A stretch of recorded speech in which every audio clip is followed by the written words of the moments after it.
may not be familiar with Vasily Arkhipov, but he's often called the man who saved the world.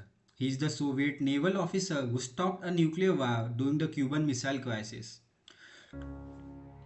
To grasp the magnitude of his leadership, we must understand the world of 1962. The Cold War had the US and Soviet Union locked in a standoff, armed with civilization ending nuclear weapons. The doctrine of mutual assured destructions guaranteed that if one side launched, the other would retaliate, destroying both. In the fall of 1962, this terrifying balance nearly collapsed.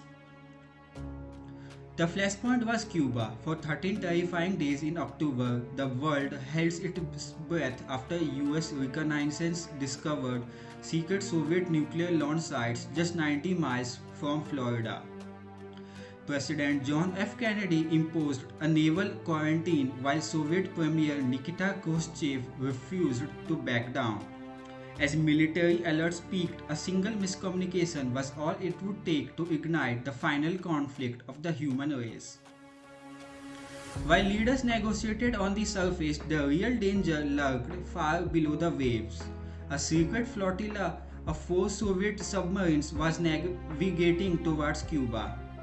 Among them was the B-59, an attack sub carrying a devastating payload, a tactical nuclear torpedo with an explosive yield equivalent to the Hiroshima bomb. Conditions aboard the B-59 were crucible. Designed for the frigid Arctic, the subsystem failed in the warm Atlantic.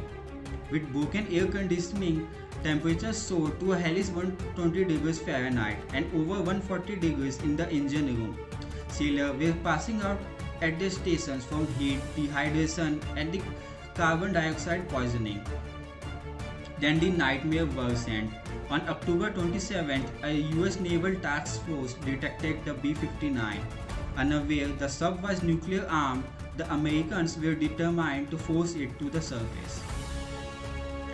US destroyers began dropping signaling devices, small non-lethal depth charges acting as underwater flashbangs. The US Navy viewed this as the standard forceful request for cooperation, not a lethal attack. But inside the claustrophobic oxygen depleted B-59, the exhausted crew interpreted the massive pressure waves differently.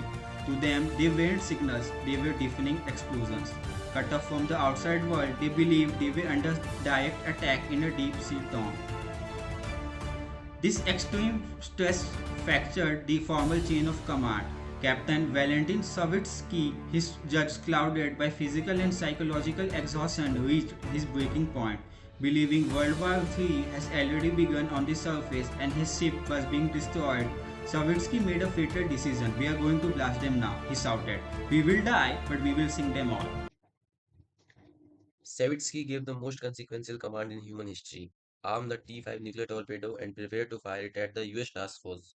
An attack on US aircraft carrier would have, without question, triggered a catastrophic retaliatory response from the US Navy, which in turn would have likely activated the larger nuclear launch procedure on the surface.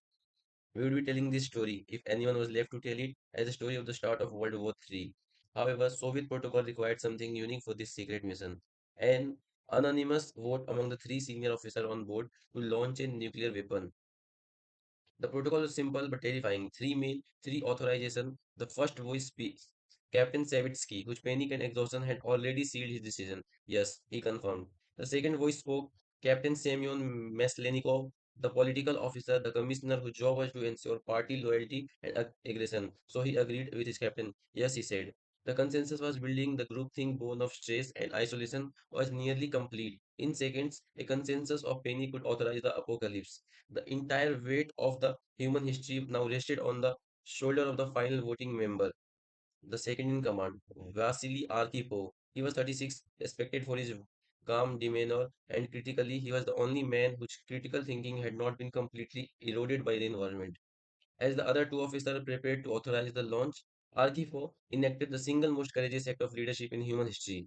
He didn't yield to the pressure, he didn't surrender to the panic of movement. Amidst a room of screaming men and hull rattling with explosions, Vasily Arkhipov simply said no. The consensus was broken. This was not passive followership. This was proactive crisis management. In this defining moment, Arkhipov didn't just refuse a vote, he actively de-escalated a dangerous situation.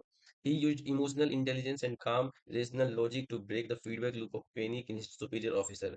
Arkhipov didn't argue that war wasn't happening. He argued that they couldn't be sure. He pointed out the rhythm of the depth charges. He suggested that if the Americans wanted to destroy them, they would have done it. They're calling to us, not attacking us. He reasoned. He was managing a psychological crisis in real time, pulling his superior officer back from the abyss. This is the ultimate test of situation leadership. Archipov moral authority outweighed the formal authority of the captain. He didn't have the power to stop the launch alone, but he had the courage to force a conversation and break the inertia of catastrophic groupthink. This action perfectly demonstrates that leadership is not about a title. It is about influence, ethics, and critical thinking when it mattered the most. He forced Captain Savitsky to face the reality that a guest born of exhaustion couldn't justify the end of the world. Through sheer resolute leadership, Archipo talked his commanding officer down. He convinced Savitsky to stand down the weapon and surface the submarine. When the B-59 broke, the surface and contact was made. They didn't see a war zone. They saw a US fleet that was waiting but not attacking. The diplomatic channels in Washington and Moscow were open. Peace was prevailing because one man in a dark, suffocating room had the clarity to ask a question instead of accepting a command. The spark that would have started World War III, which was extinguished. But Arkhipov and his crew were not treated as heroes. Upon their return, Soviet naval command was furious that the submarines had been forced to surface, seeing it as tactical embarrassment for the state. The specific details of what happened in that sweltering control room, the fact that a crew member had countermanded a launch order, was immediately designated as state secret. It was a failure of the state, not an act of leadership in their eyes. Vasily Arkhipov faded back into the ranks of the Navy, his leadership lesson buried by geopolitical pride. For our basics of leadership course, Vasily Arkhipov's story is a flawless case study. It shatters the myth that a leader must be the highest person on the org chart. It shows us that formal authority is conditional while moral authority is foundational. His behavior encapsulates three key core concepts. First one is crisis leadership, which is maintaining logic under environmental and psychological stress. Second one is followership. Second in command leadership, the duty to provide truth to power, especially in ethical crisis. And third one is emotional intelligence, the ability to de-escalate the catastrophic emotion of his superior. In the ultimate pressure test, his critical thinking proved more powerful than any nuclear overhead.